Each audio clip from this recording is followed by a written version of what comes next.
கோயில்கள் பணத்தில் வந்து இதை கல்லூரிகள் கட்டலாம்னு சொல்லி இதில் இருக்குது, சட்டத்திலே இருக்குது, ஹெச்ஆர்என்சி சட்டத்திலே இருக்குது, இந்து அறநிலையத்துறை சட்டத்திலே இருக்குது. அது புரியலையா இந்த இவருக்கு எடப்பாடிக்குன்னு கேட்குறாரு. அறநிலையத்துறை சட்டத்திலேயே கல்லூரி தொடங்க சட்டம் இருக்கு. இது கூட தெரியாம நீங்க எப்படித்தான் முதலமைச்சராக இருந்தீர்களோ எனக்கு புரியல. எடப்பாடி சட்டத்தை ஒழுங்காக படித்தாரோ இல்லையோ, உங்களுக்கு எழுதி கொடுத்தவொன்னும் சட்டத்தை ஒழுங்காக படிக்கலை, நீங்களும் ஒழுங்காக படிக்கலை. என்னென்னு கேட்டீங்கன்னா, ஹெச்ஆர்என்சி கதையை கேளுங்க மிஸ்டர் சீஃப் மினிஸ்டர். உங்களை தான் முதலமைச்சரே ஹெச்ஆர்என்சி சட்டம் என்ன சொல்லுதுன்னு முதல்ல படிச்சுட்டு வாங்க. உங்களுக்கு எழுதி கொடுத்தவனும் போய் படிக்க சொல்லுங்கள். ஹெச்ஆர்என்சி சட்டப்படி நீங்கள் வந்து கோயில்னு பணத்தில் வந்து கல்லூரி கட்டலான்னு இருக்குது.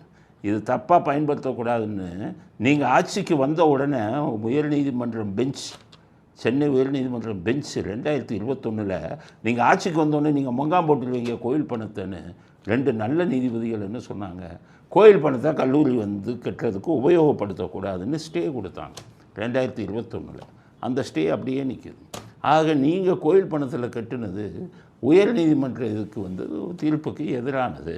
அதனால் இப்போ நினச்சாங்கன்னா உங்கள் மேலேயும் சேகர்பாபு மேலேயும் இப்போ இது வந்து கண்டெம்ட் ஆஃப் கோர்ட், நீதிமன்ற அவமதிப்பு, நீதிமன்ற தீர்ப்புக்கு எதிராக கட்டினீங்க அப்படின்னு உங்கள் மேலே வழக்கே கொண்டு வரலாம் அப்படிங்கிறத புரிஞ்சுக்கங்க. கேட்டால் சொல்கிறார், எம்ஜிஆர் காலத்திலேயே பண்ணாராம் பழனி கல்லூரிக்கு. ஏன் மக்கள் தலைவர் எம்ஜிஆர் அவர்களை முதலமைச்சராக இருந்தபோது பழனி ஆண்டவர் தொழில்நுட்ப கல்லூரியை திறந்திருக்கிறார். அந்த கல்லூரிக்கு கூடுதல் கட்டடத்தை போன முறை நீங்கள் திறந்து வச்சீங்க. இப்போ நாங்கள் கல்லூரி திறக்கணும் தப்பா? எம்ஜிஆர் கோயில் பணத்தெல்லாம் எடுக்க மாட்டார். எம்ஜிஆர் கட்டினதுக்கு நீங்கள் கட்டினதுக்கு வித்தியாசம் இருக்கா? நீங்கள் எல்லாம் சாமியை செருப்பால் அடித்த கூட்டம். எம்ஜிஆர் நீங்கள் ஒன்றாக முடியுமா?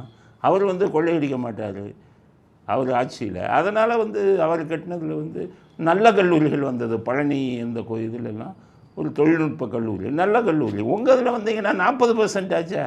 உங்களுக்கு 40% பேசணும். இந்த இவர் என்ன ஆகுறது, சேகர்பாபு அவர் கொள்ளையடிப்பார். ஆக தரமில்லாத கட்டிடங்களை கட்டிடுவீங்களே. அதனால தான் நீங்கள் வந்து இதை பண்ணக்கூடாது அப்படின்னு நாங்கள் எதிர்ப்பதற்கு காரணம், நீங்கள் சாமிக்கு செருப்பால் அடித்த கூட்டம். உங்கள் கையால் நல்லது கூட நடக்க வேணாம்ப்பா கடவுளுக்கு.